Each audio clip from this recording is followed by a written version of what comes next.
Other panelists also directly on.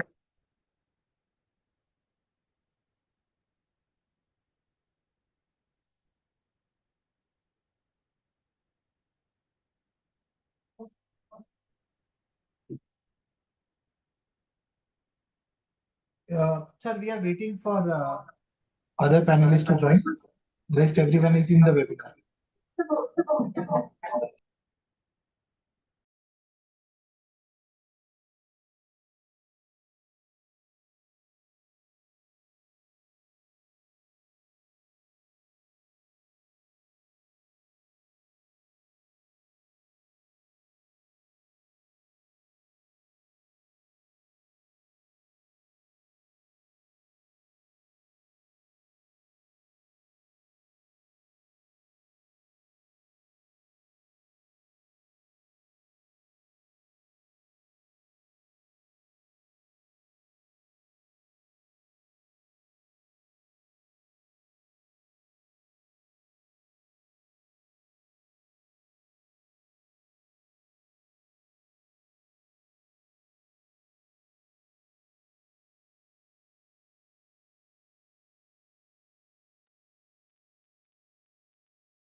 Good afternoon, everyone. We are just waiting for few panelists to join. We'll just wait for 5 more minutes, 2-3 more minutes, and then we will join. We will start the webinar.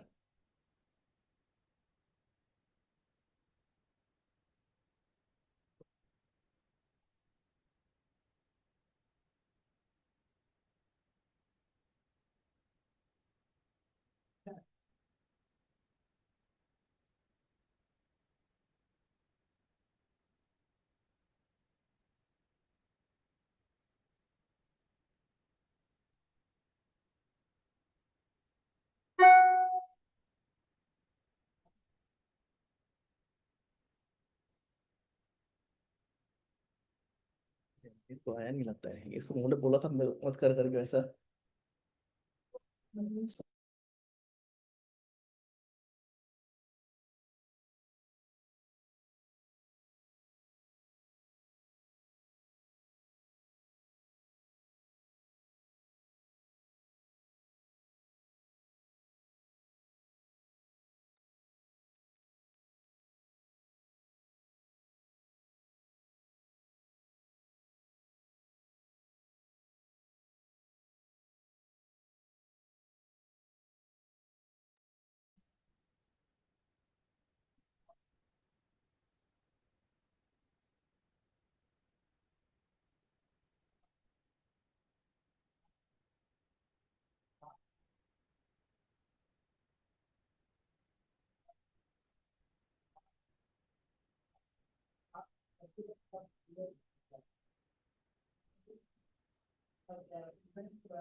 Suresh, Amit sir has come in. Do you see Amit sir?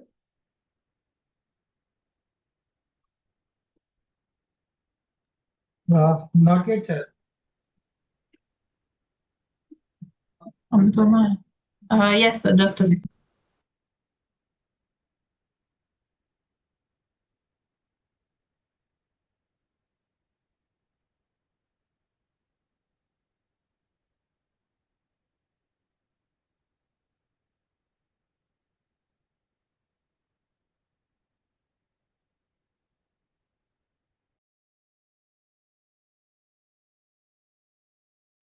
Okay, so I guess that technical issue is taken care of now. So can you hear me now? Yes, sir, we can hear you now. Good afternoon, sir. Good afternoon, how are you? Yes, thank you, sir. So, sir, I will just formally welcome everybody to the panel. We have very esteemed panelists from around the globe today. We have Amit sir from Niti Aayog, is Director Circular Economy.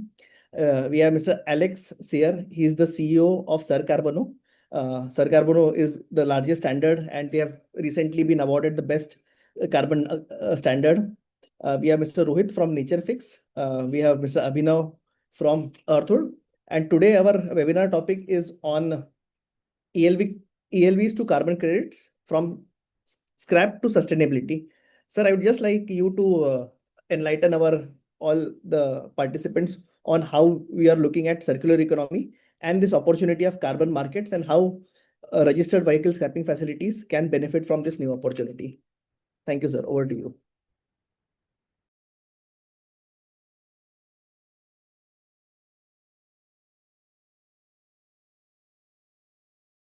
Yeah, thank you so much. And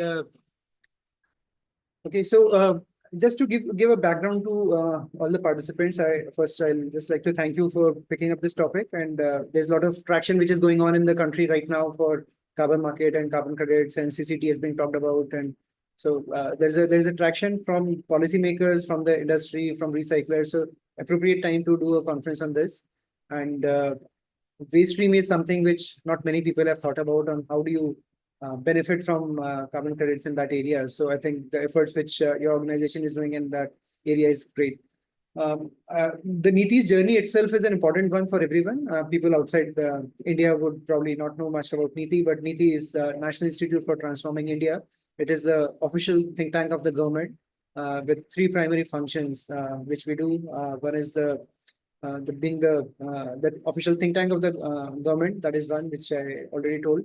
The other two important functions are of cooperative and competitive federalism, in which we either take the best practices of one state and transfer them to the other states, or what we do is that we rank the states in certain parameters, or the districts in certain parameters, so that there is a healthy competition among themselves to become better. So ranking could be on fiscal health or environmental parameters, on how they are doing on energy transition, multiple things which NITI looks at, or EV transition. So this creates a competition within the states and the districts to do better than each other.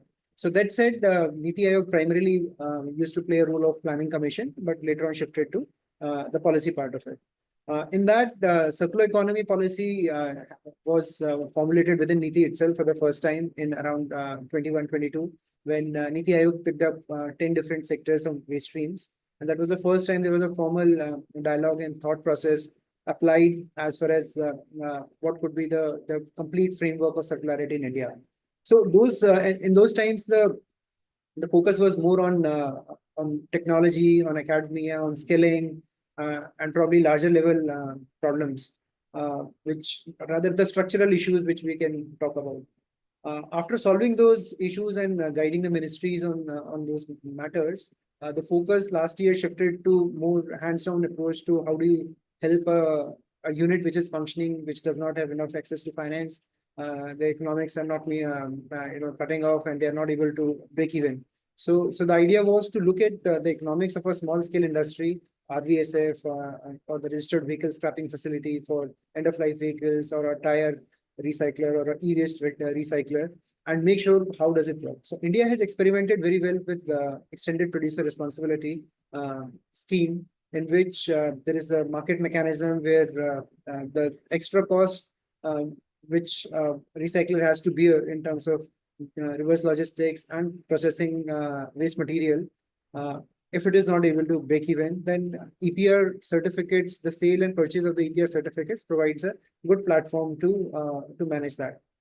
However, ideally, in an ideal world, EPR should have been sufficient to take care of this gap, the viability gap, the economic viability gap between a profitable recycler, or rather a formal recycler or an informal recycler. Informal, I mean, there's a lot of market in India which where we have people who are below the below the radar of the government in some sense. They're operating the industry without necessary compliances. So since they have no compliance costs, they are able to run the industry at a much lower cost. But there has been a lot of effort from the government now to transmit that informal sector into a formal sector, so that the environmental compliances are met. And EPR system is also one of the very important policy lever to do that. That said, that itself was not a sufficient trigger, because there were still some viability issues, the economic viability issues which are coming in. And in our own analysis, we thought that carbon markets can play a very, very important role. And there are certain policy enablers which we can create besides the APR certificate, which is the sale of the material themselves.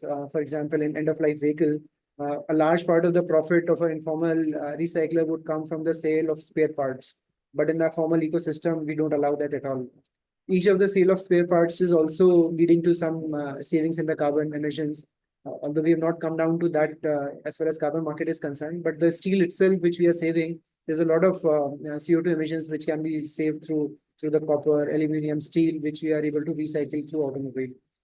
And in that sense, India has already announced their compliance market, which also includes steel sector.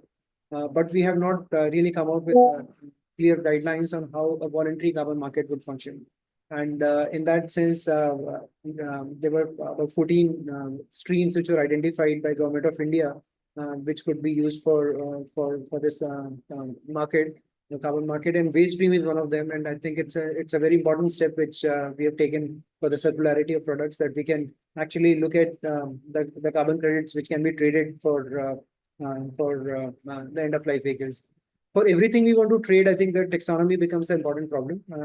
And currently we have been looking at the taxonomy from at Ministry of Finance. They formed about 5 committees to look at climate taxonomy or the green taxonomy for each of the sectors. So that said, we need to have very clear processes which are transparent, which are traceable, and which can be verified. So a very strong MRV system is needed to create this robust mechanism, and in which I must appreciate the efforts of Mr. Yashodhan and MMCM, who has worked very closely with Niti Aayog, and we've submitted a proposal to BE recently on how we can have these carbon credits formally benefit the economic bottom line of our RVSA, which is otherwise not profiting. So I think that not only end-of-life vehicles, now we have decided jointly to look into other waste streams also. So I think the other areas of interest should be naturally e-waste and lithium-ion batteries. I think those are the areas where we should really focus on the next set of interventions as far as carbon market is concerned. So I would say that I think it has been great to work together with the MMCM, and in case anybody has some query, I mean, I'll be happy to answer. If not in webinar, maybe you can share my email address. Anybody can pose a question to me, and I'll be happy to answer that in future. Thank you so much.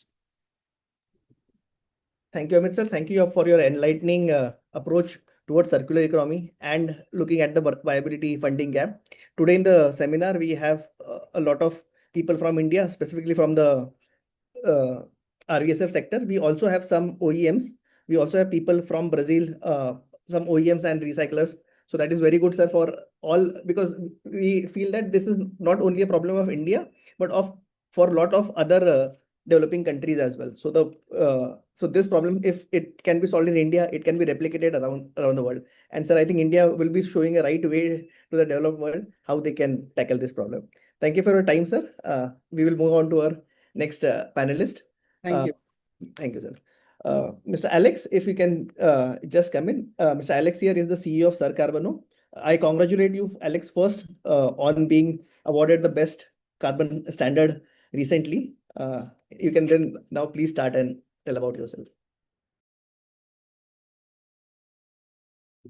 Thank you very much, Yashodhan. It's a really pleasure to be here with you on this webinar, and thank you very much for the invitation. It's really important. One thing that Mr. Amit said recently is about how processes and how carbon credits should be certified, should be verified, and should have all the safeguards in place in order to increase integrity. And that's our role. I'm the CEO of Sir Carbono. As you mentioned, Sir Carbono is an independent carbon standard. And in that sense, our role is to certify carbon credits. And as a standard, we were born in the context of many carbon taxes that were happening in Latin America. We have Latin American origins. And we evolved as a standard that really focused on the realities of the Global South and how can we support all the processes of carbon action and decarbonization in the Global South. Right now, Sir Carbono has more than 200 registered projects, 250 in fact we are now, and we have issued more than 120 million credits right now. So in that sense, given that those numbers, Sir Carbono stands as always every year stands as the fifth largest standard in terms of issuances and in terms of retirements as well. And one important thing about Sir Carbono is that the accreditations that we have and we are working to. In the carbon space, you need to follow the best practices in the market.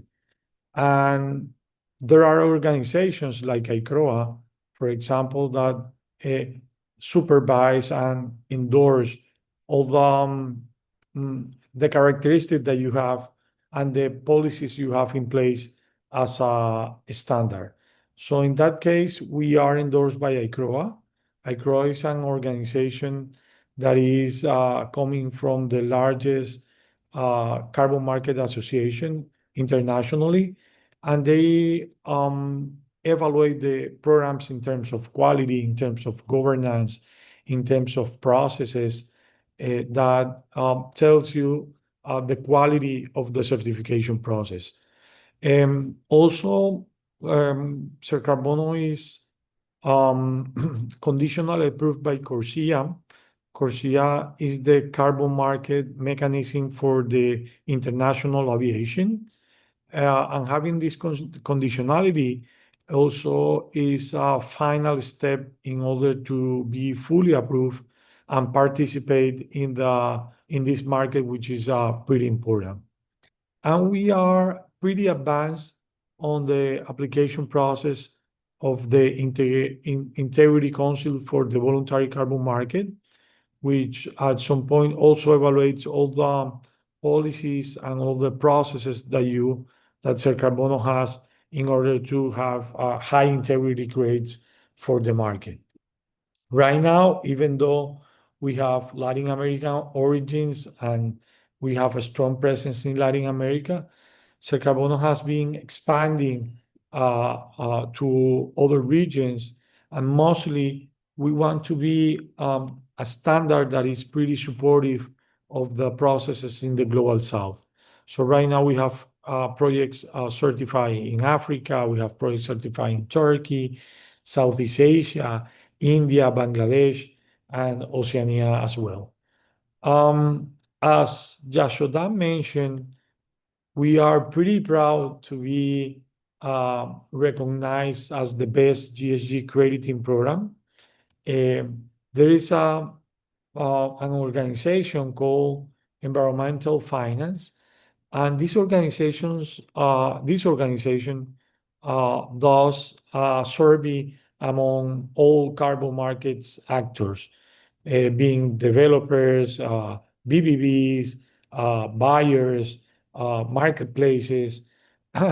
And this year, Sir Carbono, given the work that we have been doing and given all the recognition that we have in the market, we are pretty proud to be to won the best GHG crediting program standard setter right now. So when you work with Sir Carbono, what do you find here? And what make us different as certification body? The first thing that I must say is that we have strong processes.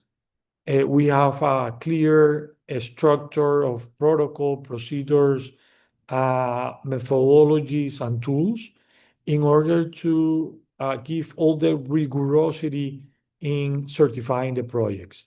So when you certify with Sir Carbono and you find a credit with Sir Carbono, at some point you are finding a really good quality credit that will be acceptable and will be liquid in the market. because we work with the higher standards in the market right now. Also, we are pretty focused on technology and how the certification process is backed by technology. We have a certification management system, which everyone calls the registry. However, our registry, which is called Eco Registry, allows you to have all the traceability of the certification process, including documents, including evidences, and including all the information that is needed in that sense. And when credits are issued, the registry allows you to move your credits and to sell your credits and to transfer those credits in a pretty seamless way. Eco Registry has strong capabilities to connect with many marketplaces, so that allows you or allows the project developers and the ones who owns the credits to be connected and to showcase their projects in these marketplaces in order to increase the probability to solve these credits. The other part is the certification process. We have like a holistic approach to certification process, in which the certification teams really looks into the details of the process and are pretty hands-on in the certification process. So that really allows shorter times of certifications, and also allows that the certification process is pretty efficient. So we are at some point pretty more efficient than other standards in the market right now. What is the Carbon Program Regulatory Framework of Ser Carbono? We have some regulatory documents. They are called the protocol, the procedures, and the terms of definitions. Yeah. Alex, are you showing some Yeah. PPT? I think we are seeing a Just the first one. Oh, sorry, Jasudan. Let me see what is happening here. Oh my God. Okay, perfect. Now, sorry. yeah, sorry. So yeah, I was telling about the presence of Ser Carbono. This was the award that we won really recently as the Environmental Voluntary Carbon Market Rankings. And just to mention about the Carbon Program Regulatory Framework, we have some regulatory documents which are the base of the certification system, but also we have important methodologies like the ELV methodology that we recently approved. And one part that really strengthened the certification cycle are the different tools that we work with and we have designed. In this case, the additionality tools that evaluates if the projects are additional. We have an SDG tool, so every project that is being certified by Ser Carbono should use this tool in order to see how the project is also contributing to the SDGs, to the sustainability development goals. So when the project is certified, also those SDGs are certified. So when your credit is out there, the buyer could identify to which SDGs the projects are contributing. Also, we have a strong safeguard principles and procedures in order to support all the parties, communities that are involved in the development or on some way with the projects. So in that sense, that allows you to have a really high integrity project when you apply the safeguard principles and procedures. And final, we have a financial transparency tool, which allows you, when there are many parties that are involved in the development of the projects, that the profits of the projects are well distributed and are clear distributed among the different parties. we work with metamaterials in the development of this methodology. This was a process that included a third-party review of the methodology by a third-party company, and that ensures the quality of this methodology within the market. So in the market right now, this is the only methodology that we have for recovery and recycling of material from end-of-life vehicles in independent standards. And this methodology was worked in order to be aligned with all the requirements of ICVCM and also the requirements for Article 6 of the Paris Agreement. So in that sense, those credits that are being certified with this methodology will be able at some point to be also exported to other countries and to be transacted under Article 6. In the development process of this methodology, there was a concept proposal, there was a methodological approach assessment. We did, as a Carbono, a preliminary review. Then it was put into an expert internal review. And then Carbono hired an independent third-party expert review. So as I already mentioned, and finally, a public consultation where we put the methodology into 30 days period consultation in order to address all the comments that the people should have.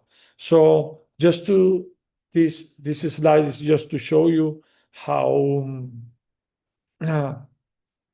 rigorous was the process of building the methodology and accepting the methodology within Carbono.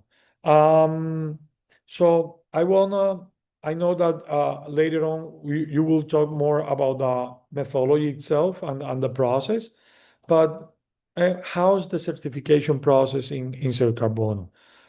So when the project is registered, we mentioned registration when it's listed in our program, then a PDD, a project design document, should be shared into our registry in order to be evaluated. When that PDD enters into our system, it started a 30-period public comments in order to people to be able to comment on the project that is being uploaded into our system. And then it will come the whole validation and verification process.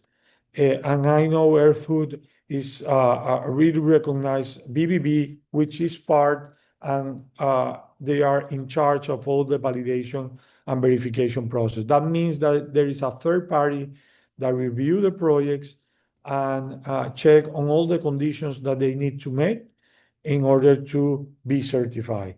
And when that process is complete, Carbono certify the projects and issue the carbon credits.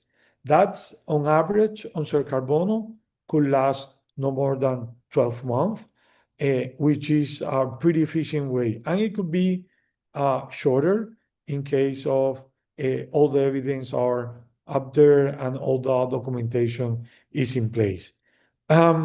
Finally, one important thing about Carbono is all the alliances that we have with many actors in the market. For example, we have some alliances with B0 and Silvera, with our rating agencies. The rating agencies rate the projects in terms of their quality, the integrity, and all the documentation that they have. Also, we are connected to other registries or meta registries, like the CAC Trust from the World Bank and the meta registry from S&P Global. So the information of the projects are kept safe. We are also connected with many exchanges, as I mentioned, in order to be able to sell their credits and have more opportunities to sell their credits. And pretty important, as just to finalize, all the information that is in Carbono and its registry is logged into the blockchain. So it's fully trustable, it's fully transparent, and that really allows you to have a really good quality credits in the market right now. So that's it, Jashodan. Thank you very much. And if there are any questions at the final of the webinar, pretty happy to answer them. Thank you, Alex. Thank you for the wonderful presentation about the standard and how the methodology is being developed, all the areas you are working on. We are very thankful to you. We went through the whole journey to you. We understood how difficult or how stringent all the methodologies and all the third-party verifications was. But thankfully, we have completed the process and now we can move towards the project side. Again, for all the participants, what I would like to ask, if you have any questions, you have a chat box. You can write the questions in the chat box. You can even ask who you are asking the questions to. At the end of the seminar, we will answer all the questions. We have completed the process and now we can move towards the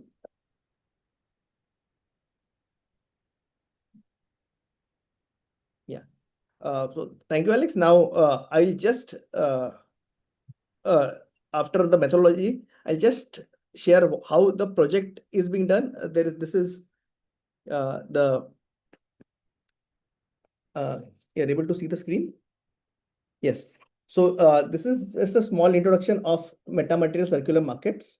Again, who we are a envirotech company who builds ecosystems around digital ecosystems around automotive circularity and value chain. We work very closely with government institutes like MORTH and Niti Aayog for the policy implementation and adaptations. Just to say, what is a carbon credit? We all know that carbon credit is one activity through which can be reduction, avoidance, or removal of 1 metric ton of CO2 or GHG gases. 1 ton of removal or reduction or avoidance is called as 1 carbon credit.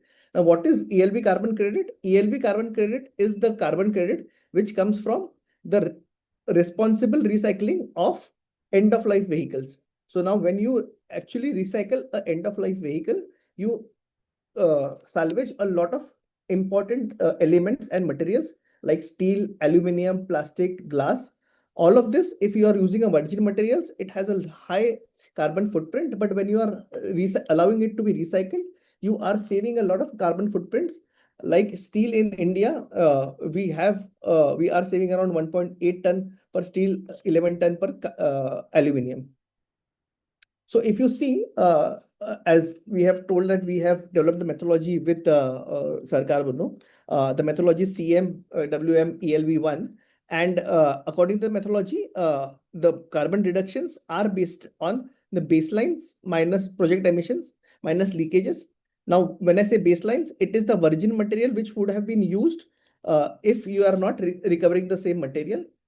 And if you can see on the right hand side, we have a typical composition of how a vehicle or ELV is there. So ELV has ferrous, aluminum, copper, plastic, glass, tires, all of this material.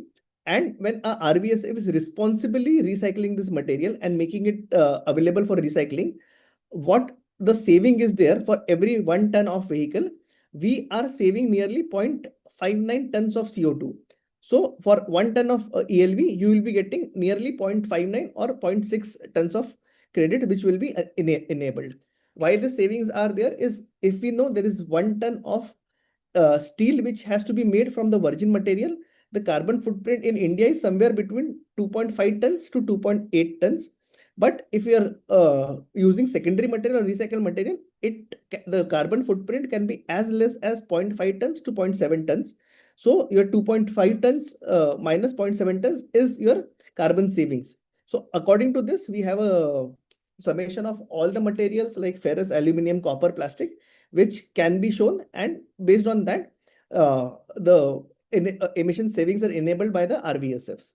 Again, as we are saying, the methodology as told by Alex, it is aligned with Article 6.2, 6.4. We have kept into mind that we are following all the best practices which are evolving with the Article 6 as well.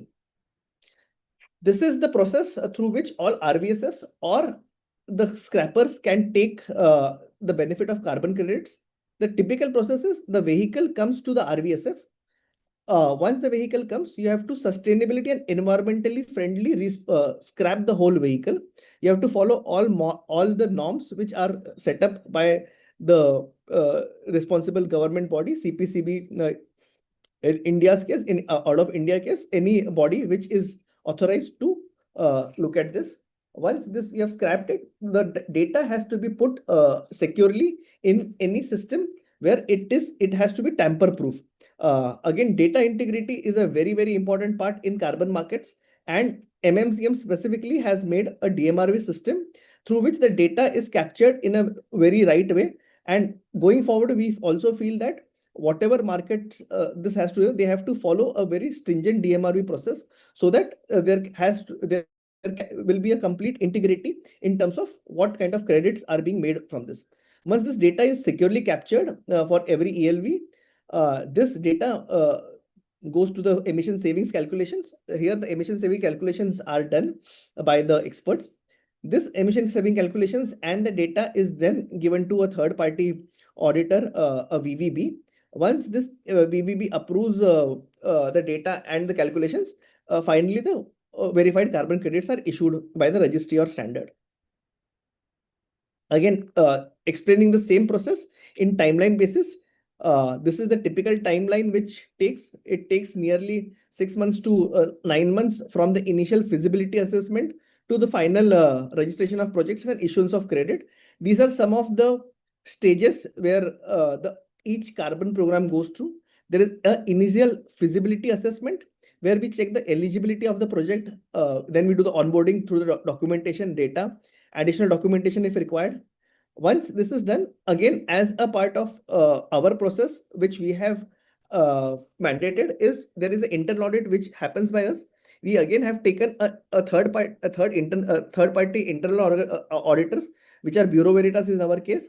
They also go to do site visits. They check complete operational integrity. Once that thing is done, then the data collection and sanity check happens, and then we start drafting the internal audit reports. Once this is done, all of this makes the RVSF completely data ready in terms of now being ready for going to the carbon markets. If any lacunas are found, we send the lacunas again back to the RVSFs, and we help them completely streamline their operations. So this helps them also in the other compliances, not only for carbon markets, but for their compliances for MORTH, CPCB, as well as for other environmental assets like EPR and other things. Once this internal audits and documentation checks are done, we go to project design documentation, POA, DD, and PDD. The structure of the project will be again explained by Rohit in the coming slides. Once this PDD is prepared, then it goes to third-party auditor. Once the third party is onboarded, again, there is a process of onboarding the third party. Once that finishes, the VVB starts its reviews. The VVB then gives the comments from the public comments, plus there are VVB's comments. Once all of these are addressed, then comes the quality checks and the technical review committee comments. When all of this is done, the final submission of documents to the registry happens. The addressing the registry also reviews the whole document. They give some feedback. Finally, when all of this is done, the registration of the project and issuance of credit happens. So all of these things nearly take around 9 months from the initial feasibility start. This is again the types of project, POA or group projects. Again, Rohit is the next speaker. He will explain in detail how this program looks like. Just to show you, this is a part of the auto loop system or our carbon dashboard. What is the kind of data which is available? This is a very data rich platform where you can see a lot of insights in terms of what is the kind of vehicle which has come, what is the kind of material which you are recovering, what is the models, which OEM is doing the highest recycling, which OEMs the material is coming from. So this not only looks at scope 1, scope 2, but this also can give good amount of clarity for scope 3, category 1 and category 12, even for OEMs. So this data which we are showing you right now is very rich in terms of insights for RVSFs, for governments, as well as for OEMs as well. So this is a very important part of our project. Now to talk about the journey of the methodology. So as Alex rightly said that currently this is the methodology which is only available in Sir Carbono. We have spent around 1.5 years collecting the data from RVSFs, looking at the best practices. We had the best international people, experts with us who helped us in making this methodology. We had IIT Bombay, which did the initial study on the emission savings. And finally, when all of this was there, and as Alex explained the whole process of the methodology, the methodology was finally approved, and we had globally launched the methodology in Asia Climate Summit in Thailand in 2025. These are some of the pictures of the launch of the methodology. Now, again, who can join? This is very important in terms of RVSS. Now, when you have to join this program, there are some eligibility criteria. So you have to have a registered license as a RVSF. That is the first criteria for you to join in the Indian POA program. You have to be compliant with all the pollution control norms of CPCB and all the ISO norms which you need to follow. And the biggest thing is you have to have the structured data in terms of how you are keeping the data, and follow proper digital channels and DMRV processes for the data to be handled in the right manner. Again, this is the phase 1 which we are doing. Phase 2 is we will be launching soon. Amit, my other colleague, at the end of the system will tell about the phase 2.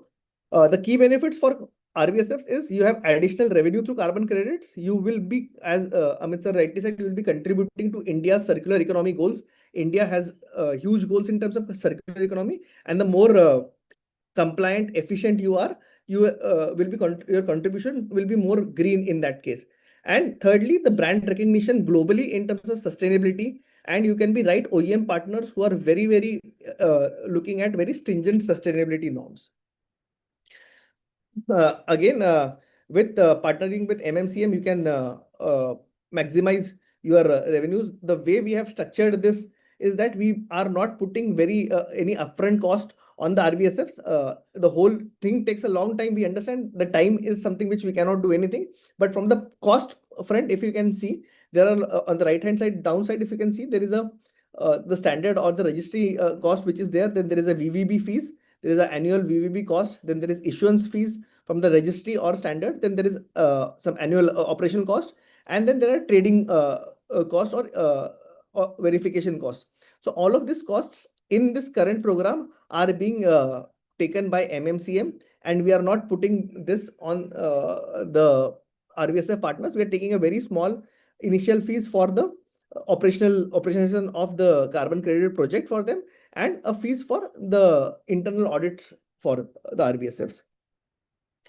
I am very happy to tell you that the first phase of the project is successfully launched, where we have 20 RVSFs as part of phase 1. If you can see the screen, we have most of the Tata Rewires, Tata Group projects, which are already running part of the project. We have MTC Group, Rosemata, Resustainability. We have V Ventures, we have Cero and AMPL. All the good and top RVSFs are already part of our first project. Thank you. This is it from our side. I will now call Rohit. Rohit is the CEO of NatureFix. Rohit is a global carbon expert working around registries. Rohit is our in-house expert and our consultant for this project. Rohit will just tell us about the carbon vision. Over to you, Rohit. Thanks, Jess. Thanks for the invitation. I hope you will be able to see my screen. Yeah, we can see. Yeah. Thanks, MMCM, for inviting me for sharing my views on the carbon markets. So NatureFix is a carbon consulting firm, and we are developing a different type of projects under the voluntary carbon schemes, and we are also supporting some of the Article 6 assignment in South Asia, Southeast Asia, and Africa region these days. So now, as Yash mentioned, that we will discuss about the project type.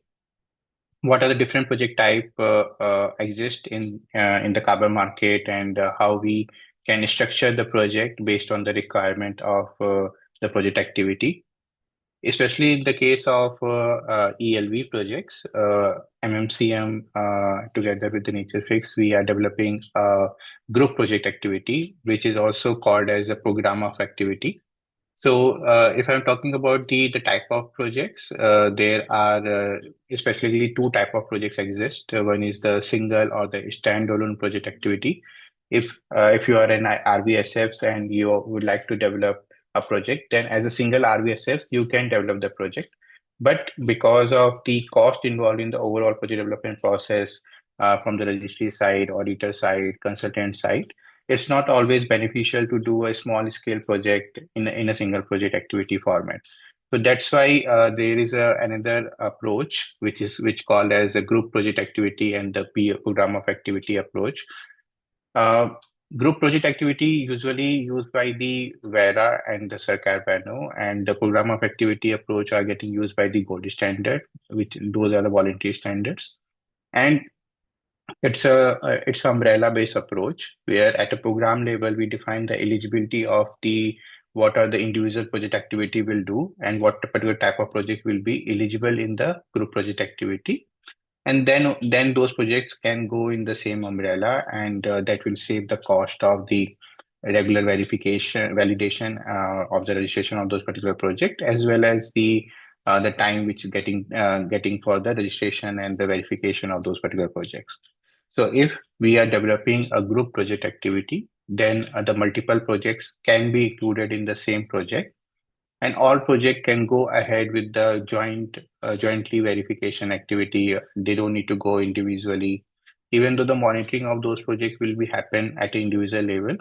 But it reduces a lot of time to register the individual project in the same program of activity at a multiple time.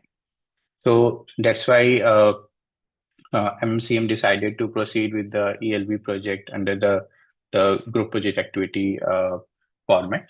And we are including in the first phase, we are including 20 RBSFs in the first phase right now. So I try to showcase the structure of the group project and the program of activity. So multiple instances or the individual VPs can go in the same group project by defining their eligibility criteria. So usually once we are developing a carbon project, these particular 3 points are quite important. First one is the baseline systems, like what was happening in the baseline scenario. Second one is why the project needs additional carbon financing. And the last one is the emission reduction. So how to calculate the emission reduction activity based on the available methodologies which we have. So these three particular parameters are quite important in terms of developing a carbon project activity. And when we start talking about the quality of the carbon credit, because these days the different buyers are looking for the quality credits, we have to ensure that the project should be real, additional, measurable, verifiable, and permanent and unique in nature. Then only we can say that the project which we are currently issuing is a quality carbon credit. So that's why, which Alex mentioned in his presentation about the blockchain model and the eco registry system which they are using it. That's quite robust and ensuring us to comply with all these requirements and fulfill the transparency in terms of development of those particular projects and the credits which are getting issued by the Sarkar Bano out of it. So that's why we can say that the ELV credits which we are going to be issued under Sarkar Bano will be considered as a quality credits and traded at a premium cost in the market. Thank you. These are the only presentation I have. Thank you, Rohit. Thank you for your great presentation. Now we have the VVB Arthur, who will tell you what are the VVB. VVB plays a very important role in a carbon market project and how a VVB approaches it. And Abhinav, let me congratulate you also. You are also selected as the best VVB recently. I think we are working with the best standard and the best VVB. So we feel that this is a very premium project, and thank you to be part of this project. Over to you, Abhinav. Thank you so much, sir. Hello, guys. I'm Aprit Tyagi from Arthur. Yes, we've been awarded as #1 carbon verifier so consecutively third time this year. So yes, 23, 24, and now 25 as well. So just to give a brief about Earthwood, we, as you already know, we are leading carbon verifiers and been awarded as, we have completed more than 4,000 plus projects worldwide, have a global presence. Our head office is in India, New Delhi, but we do operate from London, a couple of guys in Turkey and South Pole of Brazil as well. Have a huge team of 100 plus auditors now and been accredited with more than 21 plus standards. Yes, as Rohit sir mentioned, circular economy is something which is to be taken care of at this time. And with this, by reducing landfill waste and these preventing all these things can really help and protect the ecosystem and public health for sure. So I'll just make it very short and crisp. So as a validator verifiers, what is the different, just to give you about what is the major difference between the project validation and project verification is about, if it's about validation, then you just need to be take care of about baselines, additionality, majorly. It's basically the project, if the project design meets the standard and methodology of the eligibility criteria. And project verification is about to confirm and report emission reductions or impact claims are accurate and reliable or not. So to make it very in a nutshell, project validation focuses on the baseline, additionality, and the monitoring plan. And project verification is actual project performance and monitoring records of the emission things. And our role would be reviewing all these documentation, provide you a proper validation and verification report, which will be submitted to Sir Carbon afterwards, as Alex definitely mentioned in his presentation, that yes, a third-party auditor will audit the project, submit their reports to Sir Carbon, wait for the response on it, and then we submit the proper final verification validation things. After at this into this stage, the DMRV is one of the basic things and one of the biggest things which is coming up right now is the need of an R. And for the DMRV platform, as MMCM really definitely mentioned about their auto loop system, which is a really effective one, because as I know, if the monitoring and the data set is automated, that itself gives an edge and a proper advantage to the VVP side and the registry side to give them unbiased and transparent statement and the formulas. So with us as well, we have our very own portal, which is Earthlink. It is an automated system from start to end. We assess all the documents there. We try and empanel all the other automated system to get every data set in real time and provide you the best of the reports and the unbiased opinion after all. So the proper timings and everything has been already mentioned by Alex that it takes about 4 to 6 weeks for the VVB to prepare, to do the entire assessment, provide you with all the findings, responses, and then submit all the validation verification reports to the registry and standard. Earthwood being one of the biggest and the competent auditors in this particular sector would be one of the key edges for all the project developers. And I really hope that we shall work together with the MMCM and any other RFESFs to work together and provide a proper certification to it. Yeah, thank you so much, and I'll be happy to answer any of the questions if there is any. Thank you very much, Abhinav. This was really helpful.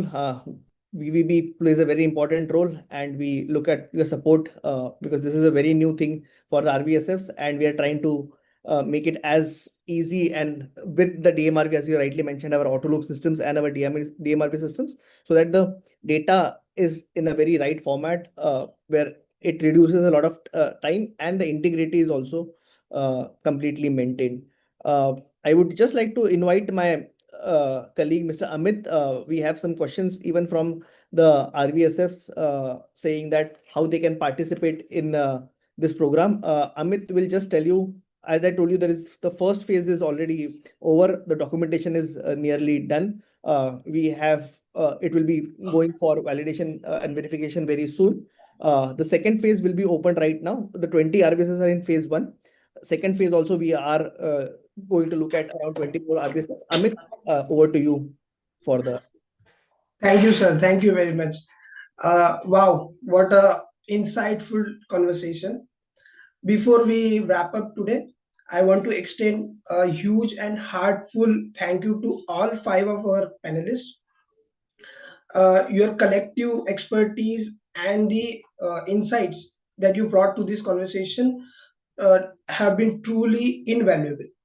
So, building on the incredible momentum of our initial work, let me share the announce the launch of our phase 2 of the ELV carbon program. So please mark your calendars, as phase 2 will be officially commenced on February 1st, 2026. And so the cutoff date to be part of this phase 2 project will be 31st January 2026. So you just have to do one thing, you just have to follow your email. We will send you the onboarding form, and we'll also share our calendar link as well. So you can just fill up the form and return back your response, and we'll start the onboarding phase for all the RVSF. And will also be available to discuss your feedback, your queries regarding the carbon program. You can just send us the invitation for a meeting, and we'll be there. So with that, again, my sincere thank you to all the panelists and all the attendees that have joined this webinar, wonderful webinar. And thank you, and have a wonderful evening. Over to you, Yashodhan sir. Thank you, Amit, for listening. With this, I officially announce the end of the webinar. The webinar was also available live on YouTube. So we had a lot of participants, and to accommodate everybody, we also made it live on this thing. I thank Amit sir to take out time from your busy schedule, sir. Alex, it's been very early morning to you at your place, but thank you for all the things. Rohit, it was very insightful. Thank you, Rohit. Thank you, Abhinav. And most of all, I thank you all the participants, all RVSFs who have been really there listening to us. All the RVSFs have supported MMCM since start, and we hope the same kind of uh, relationships will be there with all the RVSFs. And we invite all the RVSFs to be part of this wonderful program where RVSFs will also be able to get maximum benefits out of their activities, sustainability activities through which they are uh, increasing the circular economy. I think I have one last question. In fact, we will take some questions for next 1 or 2 minutes.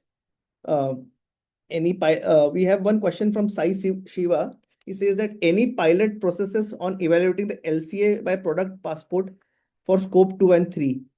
Sai, thank you for the question. I think as I shared some of the data dashboards with you, which are part of the carbon program, uh, scope 2 definitely would not be there because it is energy usage.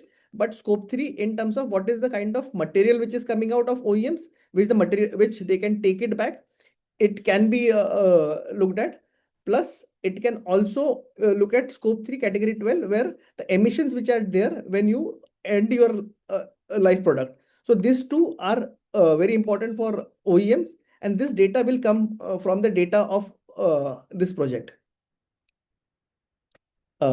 We have one more question from Mr. Avneet Pal Singh. So, sir, your question is, as RVSFs, do we have to recycle all the components at our premises, or by selling components as well, we can generate credits? Sir, currently what we are doing is we are looking at the data which is only getting recycled. So the recycled data which you are giving for recycling, like steel, aluminum, copper, currently you will be getting data credits only for that. For components, there is different methodology, or we are working on a different set of thing where components will be taken care of. But currently, only the piece where your material is recycled will only be eligible for carbon credits.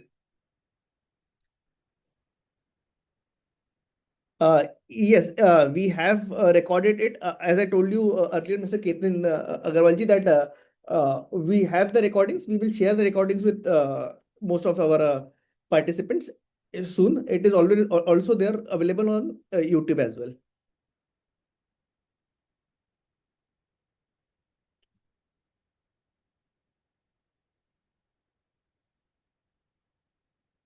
Yeah. So if there are no more questions, we can wait for.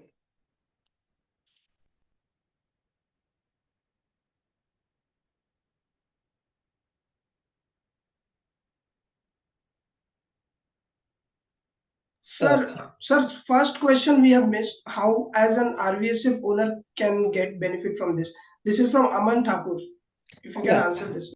Yeah, thank you, Aman. So as we have said that phase 1, we have already onboarded 20 RVSFs.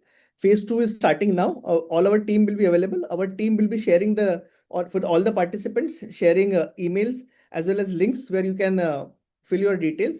All our team will be available for one-to-one sessions also with you if you have any queries.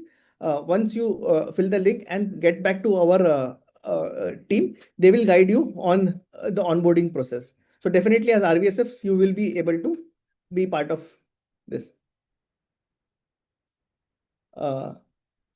Mr. Harsh Mohan, as I said recently, you can, our team will, after this webinar, we will be sending it to you tomorrow, all the details of the phase 2 through the email itself. You can just see the email, the form will be attached to you, as well as we will also give you details in terms of how you can come in phase 2.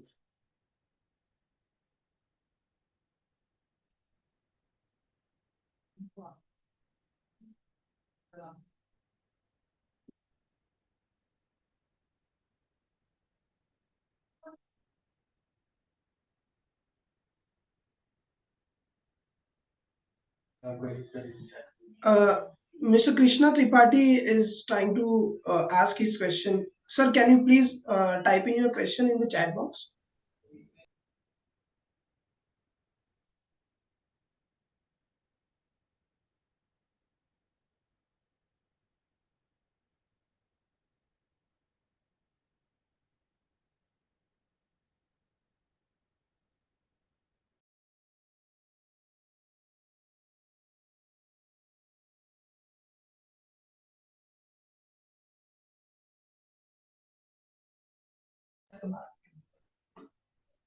I think we can reach out to Mr. Krishna after this webinar.